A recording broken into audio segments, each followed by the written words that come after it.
Inilah yang sebenarnya ulama sudah jauh-jauh hari mengingatkan kepada pemerintah, sama kepada umat, bahwa keprihatinan tentang pengrusakan lingkungan, baik lewat tebang pohon maupun rumah, itu tepatnya sejak tahun 2005 Majelis Ulama memerlukan berkumpul di Banjarmasin dalam Porda Majelis Ulama se-Kalimantan, khusus membicarakan tentang kerusakan lingkungan yang hubungannya dengan logik dan militer. Karena melihat dari kacamata Kalimantan, utama Kalimantan Tengah, Kalimantan Selatan dan Kalimantan Timur, jalan berlubang, banjir di mana-mana, itu hampir merata ke Kalimantan. Maka Majelis Ulama mengeluarkan fatwa. Fatwa ini adalah cara kerja Majelis Ulama yang paling pinang.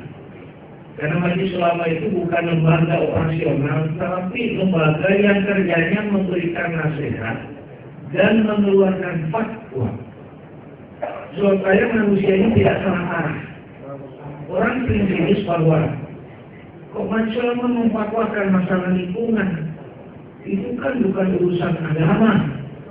Di dalam agama kami Islam itu tidak hanya mengatur ritual kepada Tuhan saja, tetapi hubungan kepada manusia sesama manusia dan lingkungan makhluk lain itu diatur secara jelas di dalam agama. Bahwa Zahara al-fasadu fil barri wal bahri bima kasabat aydin nas, itu di dalam terjemahannya yang lebih rapi, itu kalimat dimulai dengan kalimat kata Zahara. Zahara itu kalau di dalam bahasa Inggris itu past tense, kalimat lampau, artinya telah nampak kerusakan fil barri wal bahri, di daratan dan di lautan. Di mana sahabat aidin itu dalam bentuk jamak, bahwa banyak tangan-tangan manusia, termasuk salah satunya adalah pembuat kebijakan, pengusaha. Itu adalah tangan-tangan yang dimaksud di dalam Al-Quran. Maka Majelis Ulama se-Kalimantan langsung saja perhatian itu dituangkan dalam bentuk tuntunan, dalam bentuk fatwa yang isinya antara lain tiga keputusannya. Pertama, penebangan dan penambangan yang merusak lingkungan dan merugikan masyarakat atau negara, hukumnya haram. Jadi penebangan, penambangan, apa saja yang merusak lingkungan dan merugikan masyarakat serta negara, hukumnya haram. Tadi merugikan masyarakat sampai meninggal, ya, itu haram. Yang kedua, semua kegiatan dan penghasilan yang didapat dari bisnis tersebut tidak sah, dan hukumnya haram. Dan di dalam Al-Quran, wala taqulu amwalakum bainakum bil batil, jangan kamu makan harta di antara kamu dengan cara tidak benar. Jadi kalau sampai merusak lingkungan, Rasulullah menganggap itu tidak benar, cara batil, maka hasilnya tidak sah dan hukumnya haram.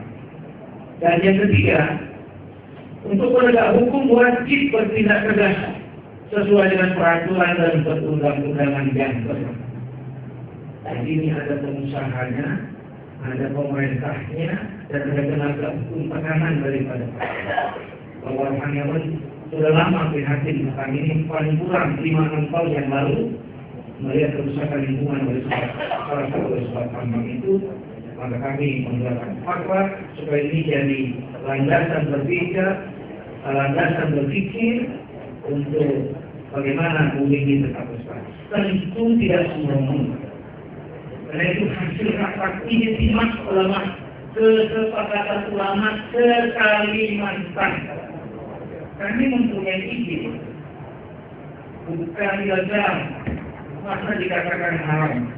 Dengar lagi masalah tadi, ya bahwa penambangan dan penebangan yang merusak lingkungan dan merugikan masyarakat atau negara hukumnya haram. Artinya punya izin atau tidak punya izin, jika dari tiga merusak lingkungan, merugikan masyarakat, merugikan negara, hukumnya haram. Haram itu maksudnya dilarang. Bagi orang Islam berisiko masuk neraka. Ya. Haram itu artinya dilarang. Bagi yang beragama Islam itu risikonya masuk neraka karena melanggar aturan Tuhan. Yang selanjutnya tadi dikatakan saya bekerja, kami bekerja ditambah untuk dikatakan hasil yang haram supaya dengan betul-betul ditunggunya. Semua kegiatan dan penghasilan yang didapatkan dari bisnis tersebut tidak sah dan hukumnya haram. Bisnis, bukan bekerja, bisnis. Sebenarnya ini Islam sudah sangat kompromi.